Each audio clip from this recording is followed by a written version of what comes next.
आप ना यहाँ इतने सारे आपने चुनाव जिता दिए हैं, आप चुनाव जिताने की सर्टिफाइड मशीन बन गए। अब आपके पार्टी के सामने थोड़े कठिन चुनाव है। You have Bengal, you have Tamil Nadu, आपके पास केरल है जहां आपकी सरकार कभी भी नहीं आई है।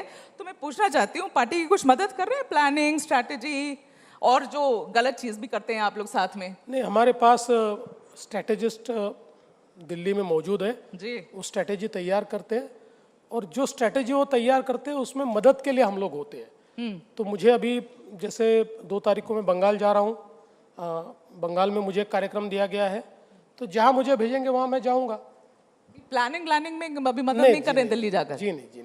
ठीक है, तो मुझे ये पूछने दीजिए, ऐसा है कि अगले साल उत्तर प्रदेश जो कि सीटों के लिहाज से बड़ा इंपॉर्टेंट है, बहुत महत्वपूर्ण है आपकी पार्टी के लिए भी, वहाँ उत्तर प्रदेश में ना थोड़ा माहौल बिगड़ा हुआ है, थोड़ा समीकरण वहाँ ठाकुरों और ब्राह्मणों का बिगड़ा हुआ है, और आपकी पार्टी बड़ी डेस्परेटली एक ब्राह्मण फेस ढूंढ रही है, एक ब्राह्मण प्रभारी, ब्राह्मण इंचार्ज, जिसको वो वहाँ इस्तेमाल कर सके। तो मैं पूछना चाहती हूँ फडणवीस जी, कहीं वो उस रास्ते निकल रहे हैं क्या उत्तर प्रदेश में इंचार्ज प्रभारी का रोल निभाने के लिए? क्योंकि इन द अवेलेबल लॉट सबसे ज्यादा सूटेड तो आप ही लग रहे हैं उसमें। देखिए, मैं आपको बहुत साफ शब्दों में बताता हूँ, आप लोगों को खबरें बनानी है इसलिए आप ब्राह्मण, ठाकुर, ये सारे विवाद खड़े कर देते हो। उत्तर प्रदेश ने बार बार ये दिखाया है, ब्राह्मण ने, ठाकुर ने, कुछ नहीं, पिछड़ा नहीं, अति पिछड़ा नहीं, सारे के सारे हिंदुत्व के पीछे, सारे के सारे सनातन के पीछे। और मैं आपको बहुत स्पष्टता से कहता हूँ कि इस विधानसभा के चुनाव में भी पूरी मेजॉरिटी के साथ और 2/3 मेजॉरिटी के साथ भारतीय जनता पार्टी की सरकार उत्तर प्रदेश में बनेगी।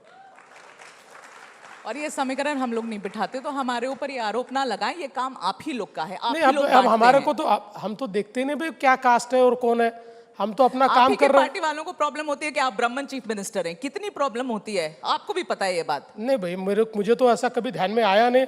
मैं 5 साल चीफ मिनिस्टर रहा, फिर 48 घंटे का चीफ मिनिस्टर नहीं, 72 घंटे का चीफ मिनिस्टर रहा, और फिर वापस चीफ मिनिस्टर बना। 3 बार मेरी पार्टी ने मुझे चीफ मिनिस्टर बनाया।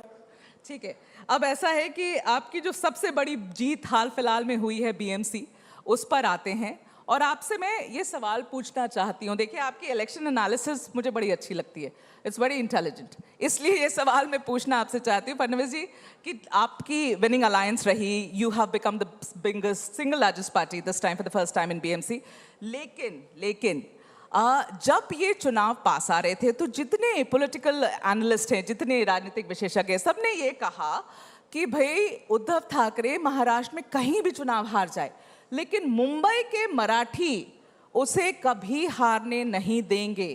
तो मैं ये अब आपसे पूछना चाहती हूं कि आपका कौन सा पासा काम आ गया फडणवीस जी, या फिर what went wrong with them कि वो औंधे मुंह गिरे, और ऐसा गिरे, ऐसे समय पे गिरे कि 20 साल में पहली बार 2 भाई साथ आ गए, उसके बाद भी गिरे।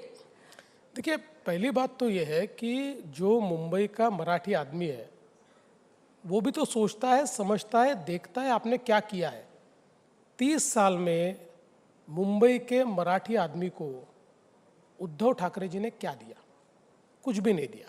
विशेष रूप से मैं तो ये कहता हूँ कि पिछले 15 सालों में जब से उद्धव जी स्वयं मुंबई की महानगर पालिका संभाल रहे हैं, मैं तो हमेशा, आपको पता है, मैंने तो भाषण में ओपन चैलेंज दिया था कि उद्धव जी विकास के ऊपर एक वाक्य बोले तो मैं 100 रुपये दूंगा। धीरे धीरे मेरा वो जो मतलब प्राइज मनी है बढ़ते बढ़ते 3000 रुपये तक पहुंचा, फिर भी उन्होंने डेवलपमेंट पर कुछ नहीं बोला। फिर मैंने उनको चैलेंज दिया था कि मुंबई का एक आइकॉनिक प्रोजेक्ट, इतने सालों से उनके पास महानगर पालिका है, तो एक आइकॉनिक प्रोजेक्ट वो बताए, वो नहीं बता पाए। देखिए, हम लोगों के बोलने की बात अलग है और करने की बात अगर अलग है तो लोगों को डिफरेंस दिखता है। इतने सालों में मुंबई का मराठी आदमी मुंबई से बाहर चला गया, वो कहीं तो मीरा भाईंदर गया, इधर कल्याण डोंबिवली गया, फिर वो भिवंडी गया, उसके आगे चला गया, वो कर्जत तक वो चला गया। तो आप तो मुंबई के मराठी आदमी के बारे में केवल बोलते रहे, लेकिन आपके हाथ में इतनी बड़ी महानगर पालिका थी,